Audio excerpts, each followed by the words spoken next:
मार्गात येण्याचे कारण मी म्हणजे पहिले खूप असं म्हणजे दारू पित होतो आणि नियमाप्रमाणे असं वागत नव्हतो. माझ्या हातानं अशा भरपूर चुका होत होत्या आणि कोणत्याही बी अशा तक्रारी माझ्यावर येत होत्या आणि मी सगळेजण मला पटवून सांगून असे दारू पिऊ नको बा, दारूने असे हे होते, ते मी ऐकत नव्हतो. पहिले मला काहीच कळत नव्हतं.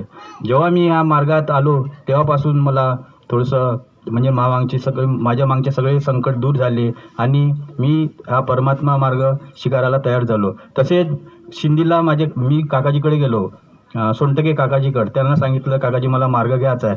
त्यांनी सांगितली की तुम्हाला हे देव, आपल्या घरचे देव तुम्हाला ठेवता येणार नाही, तुम्हाला सगळे देव काढून टाकावे लागेल. काकाजी म्हटलं, मी हो म्हटलं, काढून टाकीन. आणि ते सगळं आम्ही काढून टाकले आणि परमात्मा एक हा मार्ग स्वीकारला.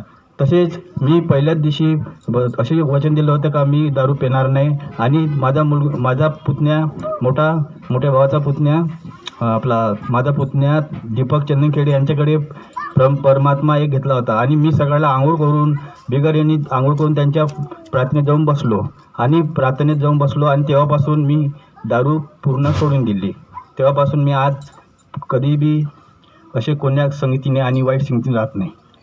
याबद्दल माझ्या हाताने मी 2 शब्द बोलून तुम्हाला माफी मागतो. त्यागाच्या कार्यामध्ये तसेच मी त्यागाचे 42 दिवसाचे कार्य केले होते. त्याच्यामध्ये माझ्या हाताने पूर्ण झाले, पण माझ्या हाताने एक चुकी झाली होती की मी दुकानामध्ये काम करत होतो किराणामध्ये. ते मी कुत्र्याला त्यांना दुकानमधलं बिस्किट टाकलं होतं.